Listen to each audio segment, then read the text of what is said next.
Welcome to the Creative Mind Smart Money podcast, where we turn financial confusion into creative confidence. I'm Samantha Eck, bookkeeper and fractional CFO for creative entrepreneurs. Each week, I'm sharing my financial expertise and actionable strategies to help you build a thriving creative business.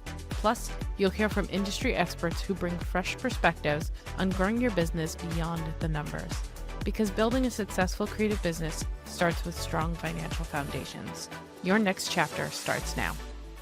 You're listening to Creative Minds Smart Money Podcast, and today's topic is on the dangers of AI in bookkeeping, okay?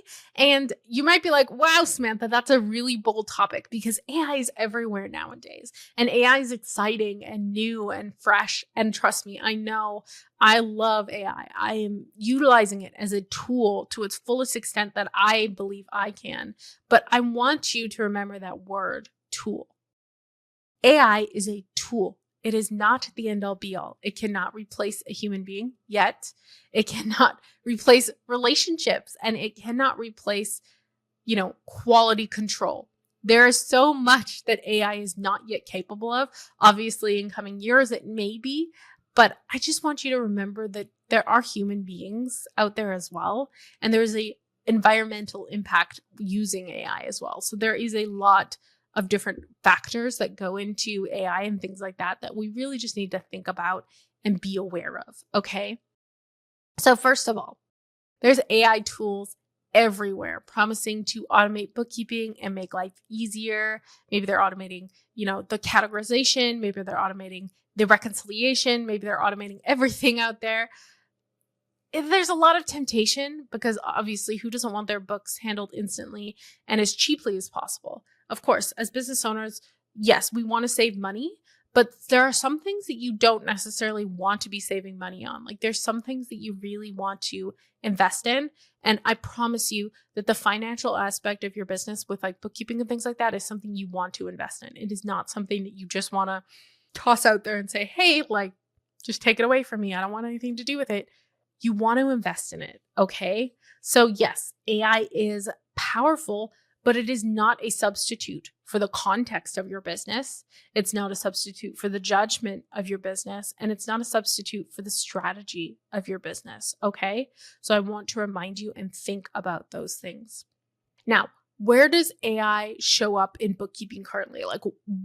As we're looking at this whole bigger picture, where is it showing up? So right now, it's an automated transaction categorization in tools like QuickBooks, Xero Wave. Xero doesn't have it as much. QuickBooks just overhauled their whole system software, and it's huge. Like the categorization, the transaction categorization thing is huge. They also have, reconciliations. They have a bunch of stuff that's going on, and I have tested each and every one of it, and I will tell you that the AI categorization is almost worse than what they used to have when they tried to just suggest a category without AI.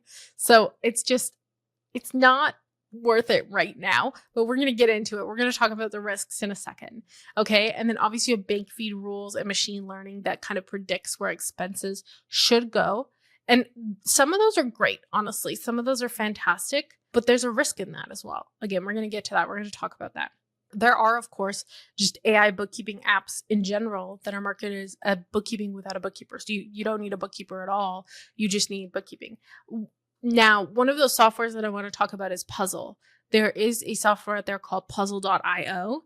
It advertises AI in bookkeeping, but it also advertises the importance of also having a bookkeeper. So it'll do like the grunt work for you, but then it's like you still need a bookkeeper to double check things. You still need a bookkeeper to do your software. So they're a company that believes in AI, but also believes in the person that should also be there to kind of like oversee everything. So this is where the understanding of like what a bookkeeper is slowly starting to evolve and change.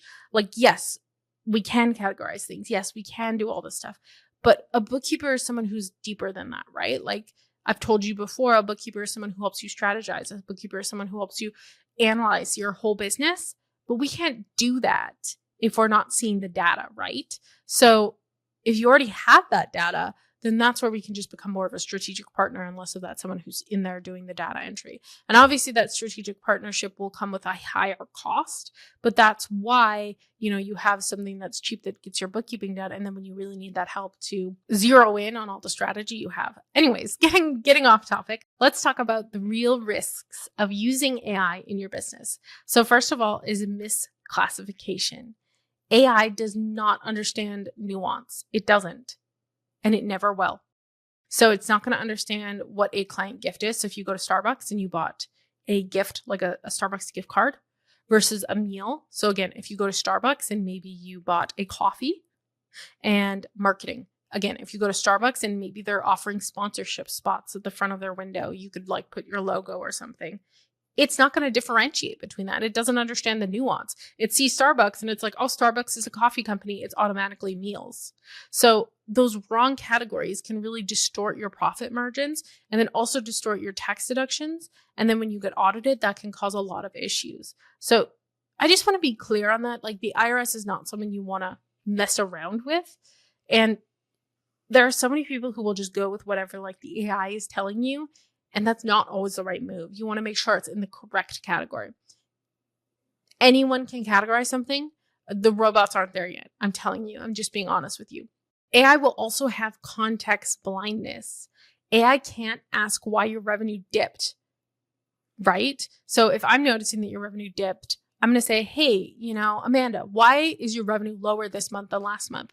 What was going on? And you could be like, hey, Samantha, I went to less shows this week or last month. I didn't go to as many events as I thought I would. So that's why my sales were down. Or I didn't do as many networking events. So that's why my sales are down. When my sales are up historically, it's because I'm going to a bunch of different events and doing a bunch of different things. Okay. So they also can't differentiate whether a big expense was a one-time investment or not. So if you have a really huge expense, maybe it's just thinking that this is a software charge or something like that. It might not recognize it as an asset. Maybe you bought a car and it's like, oh, okay, we're just going to put that in, somewhere on your expenses. It's not going to be able to understand that. And it also won't tell if payroll shifts are seasonal versus permanent. So maybe you have a heavy hiring period in the summer and then you slow down and kind of let some people go in the winter.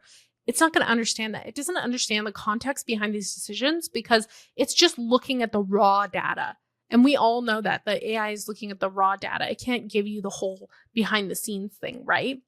Now, there are obviously compliance issues that come with using AI. You have things like sales tax, industry-specific rules, and IRS red flags that often require judgment that AI doesn't have.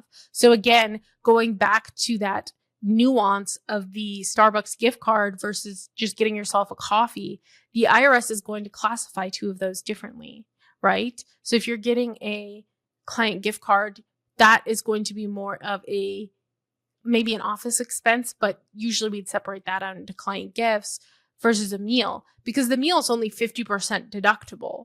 Like if you're getting a coffee with a networking person, that's a 50% deduction, but it's not necessarily going to understand that nuance or understand it. So it can have those and create those compliance issues. And then, of course, there's the overconfidence that the technology is right. So a lot of people will just assume that the computer got it right, but the errors are going to compound over time. So if you don't have someone like having that high level overview and checking on it, it can really cause issues over time. One of the biggest things that I've noticed is the reconciliation, like the AI reconciliation from QuickBooks. It is so slow. So you upload your statement, and I think it took me 2 hours for that statement to fully get analyzed.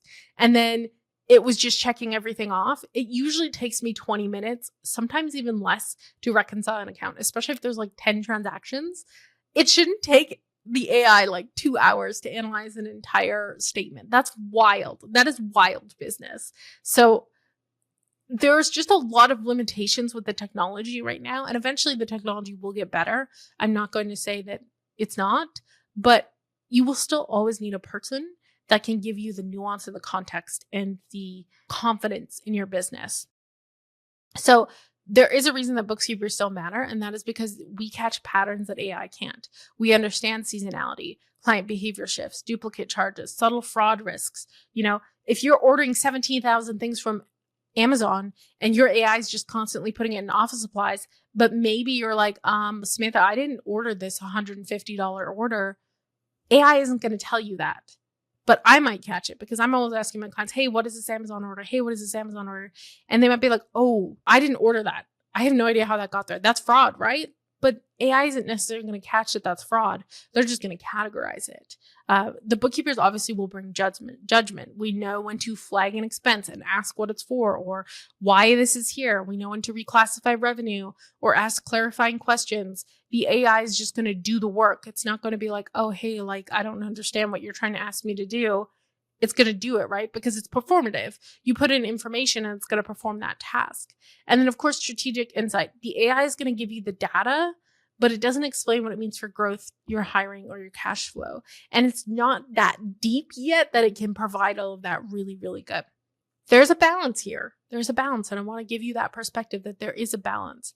AI can be a great tool when it's paired with a bookkeeper, which will help speed up categorization, reduce repetitive work, and help you to spot the anomalies faster. The danger in all of this is when business owners treat AI as the replacement instead of the assistant. I want you to remember that. The replacement instead of the assistant. AI is a tool. It is not a replacement. It should never replace anyone.